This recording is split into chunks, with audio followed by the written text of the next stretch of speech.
Pengkhotbah pasal yang ke-12. Pengkhotbah pasal 12. Ayat yang ke-9 mulai. Selain pengkhotbah berhikmat, ia mengajarkan juga kepada umat itu pengetahuan. Ia menimbang, menguji, dan menyusun banyak amsal. Pengkhotbah berusaha mendapat kata-kata yang menyenangkan dan menulis kata-kata kebenaran secara jujur. Kata-kata orang berhikmat seperti kusa dan kumpulan-kumpulannya seperti paku-paku yang tertancap. Diberikan oleh satu gembala. Lagi pula anakku, waspadalah. Membuat banyak buku tak akan ada akhirnya. Dan banyak belajar melelahkan badan. Akhir kata dari segala yang didengar ialah takutlah akan Allah dan berpeganglah pada perintah-perintahnya. Karena ini adalah kewajiban setiap orang. Karena Allah akan membawa setiap perbuatan ke pengadilan yang berlaku atas segala sesuatu yang tersembunyi. Entah itu baik, entah itu jahat. Nah, saudara, kita kerap kali banyak belajar. Kita tahu semuanya bahwa pengkhotbah ini adalah karangan dan pengalaman daripada Raja Salomo. Di dalam dunia ini sejak Adam diciptakan sampai nanti akhir zaman, tidak ada orang yang akan melebihi dari Salomo dalam hal berhikmat. Kecuali, saya ngomong, Alkitab berkata, pada waktu Salomo diberikan hikmat oleh Allah, Allah berkata, tidak ada orang yang berhikmat seperti kamu. Sebelum dan sesudahnya. Lalu pada waktu firman Tuhan itu dikatakan begitu, saya tanya sama Tuhan. Loh kalau gitu, Tuhan Yesus kalah dong. Ya dah. Tuhan bilang, enggak. Makanya itu kalau saudara dan saya baca firman, saudara harus tahu. Hikmat Salomo itu hikmat dunia. Yesus hikmat Allah. Nah, makanya dari itu saudara, saya kerap kali sampai selalu tanya Tuhan. Maka dari itu kalau engkau belajar sendiri dengan hikmat dan pengetahuan manusia, saudara akan di sini karena banyak belajar itu melelahkan. Tetapi jikalau saudara belajar dengan Roh Kudus, itu menyenangkan luar biasa. Nah, karena apa? Itu janjinya Tuhan, saudara. Roh Kudus yang akan datang, yang akan tinggal di dalam saudara dan saya, dia akan apa? Mengajar engkau. Jadi dia janji, cuma saudara soalnya enggak mau manusia, nagih janjinya itu loh. Kerap kali lupa, yang dicari itu cuma berkat aja. Kalau Alkitab berkata belajar itu melelahkan. Nah, ini bedanya belajar hikmat dunia dan belajar hikmat Allah. Di dalam Yohanes pasal yang ke-14, ayat yang ke-26. Nah, ini perhatikan saudara. Sebab ini adalah generasi Roh Kudus. Saudara harus tahu. Ini generasi akhir adalah generasi Roh Kudus. Bapa, Anak, dan Roh. Makanya itu cara kerjanya itu luar biasa, saudara. Perjanjian lama itu Bapa, perjanjian baru itu Yesus itu Anak, perjanjian ini akhir zaman ini adalah Roh Kudus. Di dalam Yohanes 14 ayat 26, tetapi penghibur yaitu Roh Kudus yang akan diutus oleh Bapa dalam namaku, dialah yang akan mengajarkan segala sesuatu kepadamu dan akan mengingatkan kamu akan semua yang telah kukatakan kepadamu. Mengajarkan segala sesuatu, tidak terbatas. Jangan membatasi akan pengajaran Tuhan kerja daripada Roh Kudus ini. Jadi jangan saudara berkata, oh itu perkara rohani. Tidak. Rohani dan jasmani. Luar biasa. Apa saja. Jangan batasi. Sampai perkara bercinta sekalipun Tuhan itu ngajari. Makanya anak-anak muda itu jangan sok pinter. Setan itu jahatnya luar biasa. Kenapa narkoba sekarang itu merajalela? Karena apa? Mau minta gampangnya. Enak sementara, tapi tidak enak selanjutnya. Tetapi dengan Tuhan, perhatikan saudara. Kalau dengan Tuhan itu enak dulu pada enak dulu. Ngerti toh? Oh iya, ngerti loh ya padahal. Tapi kok yang dicarinya, nah itu makanya itu lingkaran setan, saudara. Saudara dan saya itu sudah tahu kalau dengan Yesus itu mesti nggak enak dulu, tapi akhirnya pasti enak. Lah tapi kok kamu nyari yang enak tok dulu itu kenapa? Ya kamu selalu bilang roh menurut. Tapi daging lemah. Maklumlah Pak. Jadi saudara jangan. Soalnya kalau begitu saudara tidak akan menikmati. Sebab saya pengalaman dalam hal anak muda itu nuakalnya luar biasa. Sebab apa? Mau karepe dewek. Anak muda itu selalu karepe dewek. Selalu saya berkata, imani mesti jadi, betul? Amin? Hati-hati. Kalau saudara itu mengimani, itu sebetulnya saudara punya iman enggak? Ayo coba. Kalau saudara mengimani, sebetulnya saudara itu punya iman enggak? Alkitab adanya ngomong, imani. Tidak ada. Barang siapa beriman, segala perkara dapat terjadi bagi orang beriman. Beriman itu punya iman. Kalau ngimani itu gak punya iman.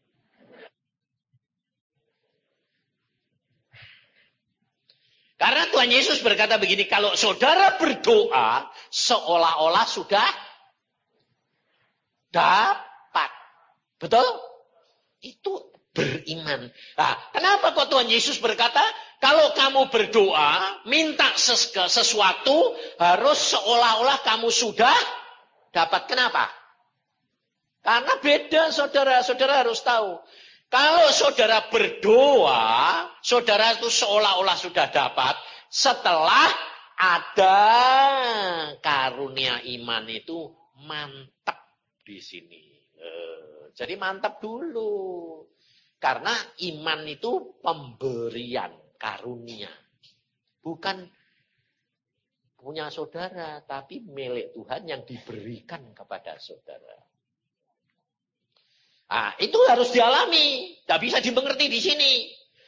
Nah, contohnya begini. Saudara alami. Nah, kalau saudara itu minta apa-apa. Ya toh. Lalu itu belum di sini. Belum di hati. Tapi masih di pikiran. Nah, selalu gini ya. Mamanya kepengen apa? Mamanya saja. Ya toh. Seorang muda kepengen anak perempuan. Nah, lalu Dia senang dulu atau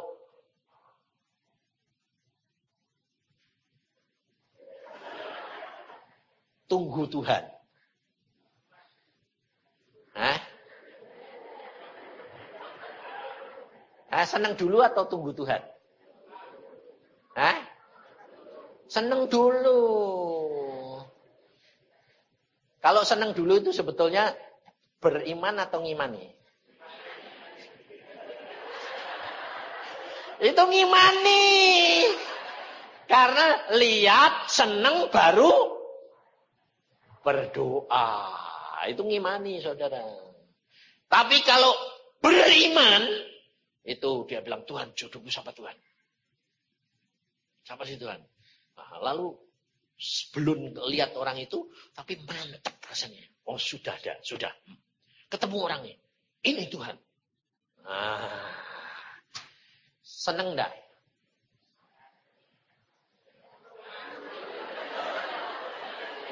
Ayo. Seneng enggak? Enggak. Kenapa kok enggak? Sebab Alkitab berkata di dalam 1 Korintus 2 ayat 9. Bilang apa?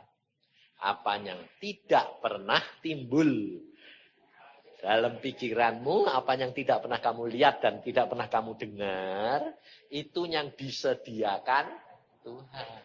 Jadi kalau kehendak Tuhan itu yang disediakan buat kamu itu, buat kamu narik enggak? Enggak, kenapa? Lah enggak pernah timbul dalam pikiranmu.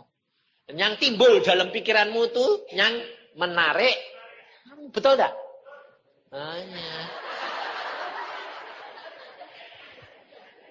Makanya kalau saudara itu baca Alkitab lalu saudara ngalami baru ngerti. Enggak bisa saudara lalu ngerti dulu, enggak bisa saudara. Lah wong Tuhan itu wong aneh kok aku bilang gitu, Tuhan. Lah wong ngasihi kok, janji kok, apa yang tidak pernah kamu lihat, apa yang tidak pernah kamu dengar, apa yang tidak pernah timbul dalam pikiran dan hatimu, yang disediakan. Lo lucu toh. Lah yang timbul itu pasti yang seneng, betul? Kamu kepengen baru timbul lah. Lihat dulu atau kepengen dulu? Hah? Lihat dulu baru kepengen. Wong itu warisannya Hawa kok Adam Yang ngomong Adam itu kamu. Wong kamu perempuan sih. Selalu nyalain Adamnya. Padahal gara-gara kamu loh.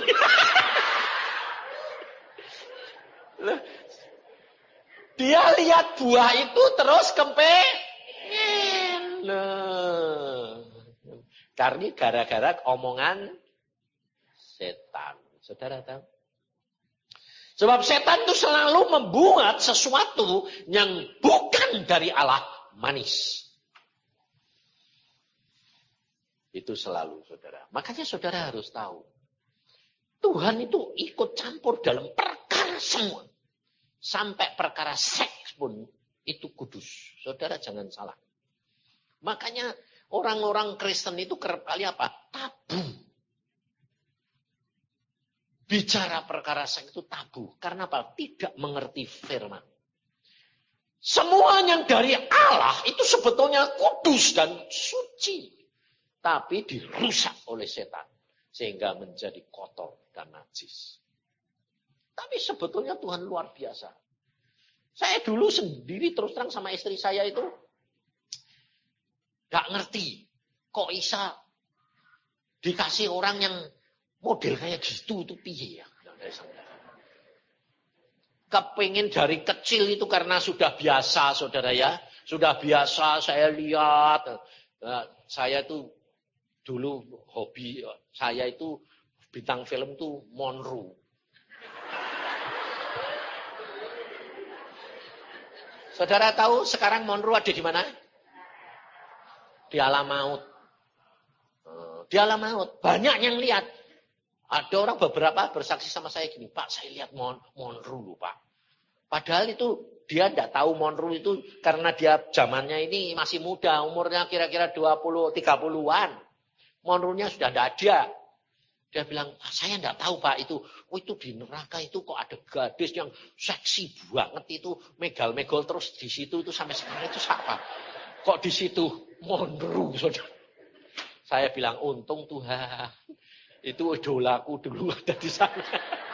Bayangin saudara. Jadi jangan saudara kira kalau saya ini sekarang jadi anak Tuhan. Sayang Tuhan, begitu akrab dengan Tuhan itu dulu enggak model gitu itu. Sama brengseknya sama. Nah, bagaimana saya bisa dilepaskan dari ikatan itu? Jangan saudara kira bahwa saya itu dilepaskannya itu sudah kawin terus lepas. Enggak. Setelah menikah, sudah punya anak, belum lepas saudara. Bayangin. Sudah khotbah. Di Irian itu sudah khotbah saudara.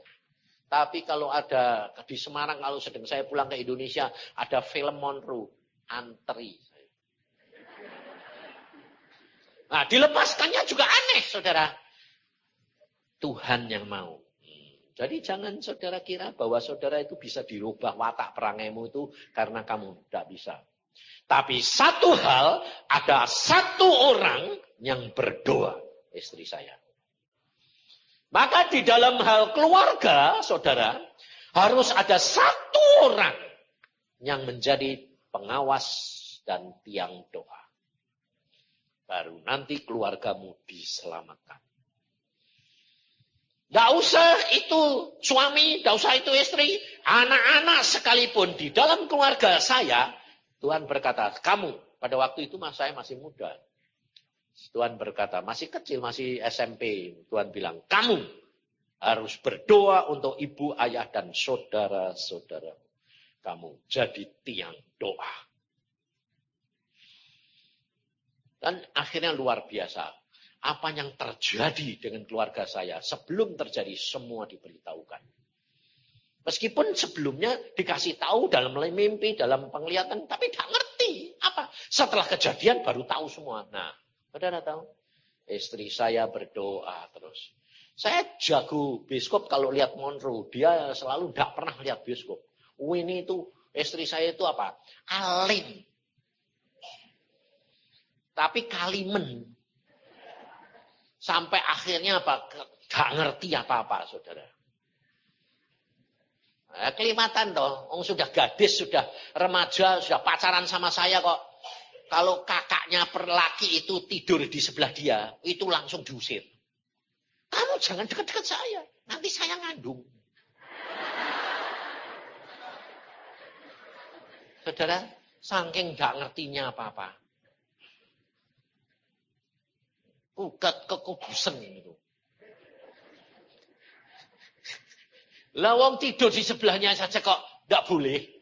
Gak boleh. Nempel, gak boleh, nanti bunting. Oh, saya bilang, Tuhan ngasih pacar kok kayak gini. Jadi kalau dipegang saudara, itu, waduh, bahaya. Nah, pacaran megang udah boleh. Bayangin saudara. Tapi Tuhan itu luar biasa. Jadi saya dilepaskan ya Pak. Saya pergi ke biskop itu dia bilang ini, yang ada biskop aku mau lihat kamu ngikut enggak, udah kamu pergi saya tak doa. Nah, aku enggak ngerti didoain apa ya ngerti. Jadi saya tuh doa numpak beca loh saudara, numpak beca ini 2 jam ngantri. Bayangin saudara, 2 jam ngantri saya, panjang sekali.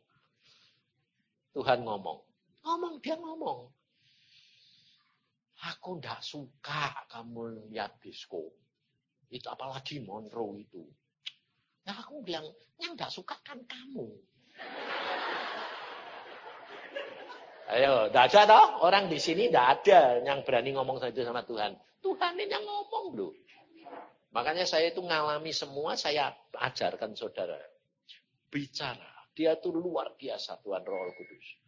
Aku tidak suka kamu lihat biskop. Ya Tuhan yang tidak suka kan kamu toh ya. Aku suka oh. Sama 1 kali. Habis itu diem dia. Saudara, Tuhan itu tidak cerewet. Jadi kalau sudah diomongi sekali dan nurut itu ya, diam dia. Lalu tunggu timingnya. Momen yang tertentu, itu yang luar biasa. Nah, antri saya, dibiarkan antri. Antri terus, sampai persis di depan loket. Habis. Ndak, ngawur itu pikiranmu. Itu kalau kamu ngomongnya gitu, habis ya.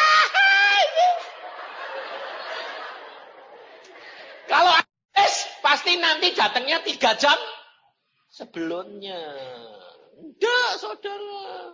Caranya Tuhan tuh lain-lain. Mungkin kalau buat kamu mestinya gitu. Saya enggak. Tes di depan, kurang 1 orang. Ngomong lagi dia. Timing itu selalu tepat. Aku tidak suka. Ya Tuhan, sih gak suka itu kamu. Ya aku suka. Lalu Tuhan bilang apa?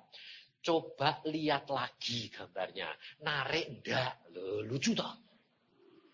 Wong padahal saya itu paling hobi. Kok dia lucu ngomongnya? Coba dilihat lagi. Narik enggak. Oh ya. Lihat. Duh. Bentuknya kok berubah. Loh kok gak narik? Dulunya seksi kok malah. Loh kok gak narik? Loh. Terus akhirnya yang ini sudah beli, saya ditanyai. Pak, beli enggak? Aku 1 ya. Sebentar. Saya tak lihat lagi gambarnya. Cuma berapa detik toh. Habis itu nanti jadi beli apa enggak? 1 ya buat saya. Saya sudah di depan 1,5 jam loh. Saya bilang, oh ya. Saya nonton lagi. Loh. Tak lihat dari ujung rambut sampai kaki. Tidak ada yang narik. Bingung sampai. Waduh. Dulunya ini fleksinya. Waduh. Menggairahkan. Kok tidak ada. Hilang saudara. Ujung rambut sampai kaki. Loh kok tidak bisa narik. Apa gambarnya berubah? Hah? Tidak. Yang berubah apanya? Ayo tak tanyai sekarang. Yang berubah apanya? Ini loh. Pikirannya. Dirubah Tuhan. Jadi tidak senang. Loh, bukan tidak senang ah. Tidak narik. Tidak narik itu lain mama. Tidak senang. Senang sih senang. Cuma tidak ketarik. Itu juga aneh. Nah, makanya saya bilang alami. Dan itu tidak bisa dibuat. Itu karunia. Itu karya Tuhan. Itu Alkitabiah. Siapa yang membuat orang itu menjadi percidraan? Siapa yang membuat orang itu mengasihi? Alkitab berkata apa? Kalau hidupmu berkenan kepada Tuhan, maka musuh-musuhmu didamaikan. Hal itu tidak bisa dijabarkan, tapi bisa dialami. Hal seperti itu yang dikerjakan Allah dalam hidup saudara dan saya. Saudara tahu? Saya jadi tidak nonton, saya bilang, Pak, tidak jadi nonton. Tidak, pulang saya. Istri saya kaget. Loh, tidak dapat karcis ya? Persis kayak kamu. Dia bilang, tidak dapat karcis toh. Siapa bilang? Saya bilang, saya dapat. Lah kenapa kok pulang? Jadi jelek. Loh kok bisa gitu? Tidak tahu saya lah. Ini loh saudara. Demikian itu tak alami kebalikannya. Bayangin saudara. Orang lain bilang gemuk itu jelek apa baik? Jelek kan? Tapi kalau di dalam Tuhan itu baik. Oh, istri saya itu kan dulunya tuh 37, sekarang 73. Harusnya saya kepengennya kurus terus dah. Saya bisa menikmati gemuknya dia. Sampai saya heran loh, Tuhan ini tambah suwe tambah bomber. Ini dulunya krempeng, tipis, kurus, Terus saya kepingin gitar, sudah jadi gitar, sekarang gitar bass lagi. Tapi saya heran saudara, kasih saya kepada dia itu tambah-tambah terus. Sampai saya bilang, kok aneh sih Tuhan. Tuhan berkata apa? Itu yang dinamakan kasih yang tidak pernah apa? Pudar. Itu karunia saudara. Sehingga saya itu gak bisa ketarik sama orang lain apa. Lawang antik kok orang ini kok aku bilang itu. Di dalam hidup itu sampai sekarang umur 64. Itu 3 generasi punya. Tipis, tebel, setengah tebel, sampai tebel sekali. Itu punya. Tapi aneh saudara. Benar-benar Alkitab saya alami. Tambah tua, tambah gemuk dan segar. Dan tetap berbuah. Ini yang penting.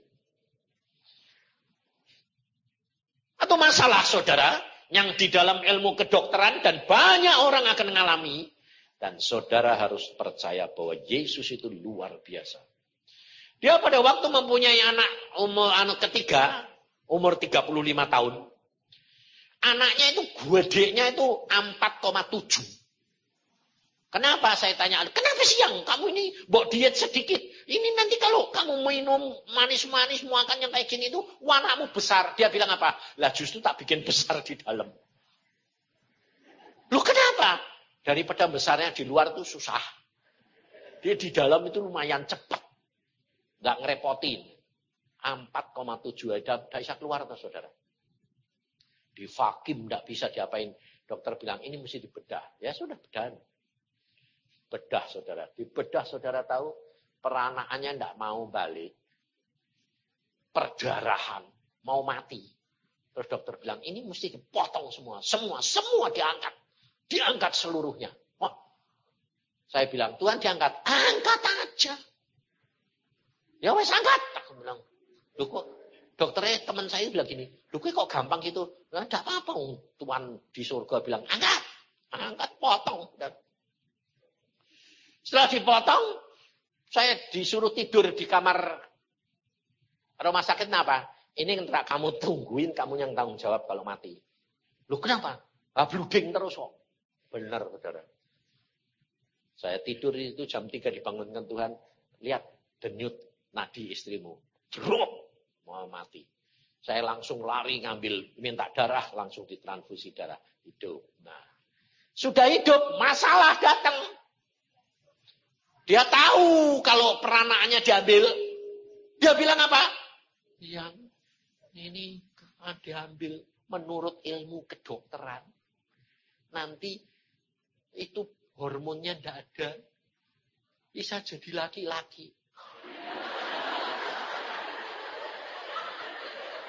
Bayangin saudara. Langsung saya berdoa gini. Loh Tuhan. Tanya sama-sama teman dokter saya. Ginekolo, lu ini yang itu harusnya memang begitu. Jadi kalau sudah diambil, mesti minum hormon. Loh kok gitu toh? Lah itu memang konsekuensinya. Saya menghadap Tuhan. Tuhan yang suruh motong engkau toh? Betul lah? Ya. Lah kalau engkau yang suruh motong, masuk ini mesti minum hormon terus? Enggak, Tuhan bilang enggak usah. Nah, enggak usah apa. Beritahukan. Kamu percaya enggak? Kalau aku berkuasa normal. Berkuasa. Aku ngomong sama kamu apa? Sebelum kamu kawin. Anakmu 3. Iya toh? Nah, persis 3 toh? Perempuan, laki-laki. Betul toh? Betul. Nah ya sudah, selesai. Jadi dipotong supaya enggak punya anak lagi. Nah terus, enggak usah minum hormon. Normal. Oh, langsung saya ngomong. Kamu ngomong sama pikiranmu. Kamu normal. Kamu tidak ada kelainan. Normal. Biasa. Oh gitu. Biasa. Saudara tahu sampai umur 64 ini. Normal. Hormon. Enggak. Normal. Sampai normal. Luar biasa Tuhan. Saudara tahu? Tuhan itu Allah yang luar biasa. Apa yang difirmankan semua jadi. Saudara tahu? Sampai teman-teman dokter berkata, beda. Enggak. Normal. Sama. Dipotong, enggak dipotong. Enggak ada bedanya. Loh kok bisa gitu? Dicek. Luar biasa Tuhan. Saudara tahu. Ini kejadian di Bandung, saudara. Orang yang ginjalnya itu rusak. Bulan mesti dicuci darah. Akhirnya setelah tiap bulan, lalu tiap minggu. Setelah tiap minggu, tiap hari. Nah, ini anak Tuhan bilang apa? Aku percaya kok. Mati hidup dalam tangan Tuhan. Aku tahu ginjalku rusak. Tapi aku percaya enggak usah cuci. Enggak usah cuci. Loh, itu racun. Enggak apa-apa. Udah biarin. Aku mau pulang ya boleh. Oh, saya sudah siap. Saudara tahu? Sampai dicari dokternya. Kenapa? Udah sebulan sudah tiap hari harus cuci. Ini sudah 3 bulan tidak dicuci. Wah dokternya tanya. Itu orang sudah mati apa belum? Dicari. Masih hidup. Ibu. Bisa kencing? Enggak. Loh, enggak kencing? Enggak. Tetap makan minum? Tetap. Loh, darahmu keracunan? Enggak tuh, biasa. Loh lah, airnya kemana? Enggak tahu keluar kemana. Keluar keringat, saudara. Bayangin, sampai akhirnya dibawa ke rumah sakit, dicek lagi. Disuruh ngajarin orang-orang sakit ginjal. Dia bilang apa? Saya enggak minum obat apa-apa. Enggak dicuci apa-apa. Nah terus, hanya Yesus. Ngapain? Apapun Yesus sanggup lakukan.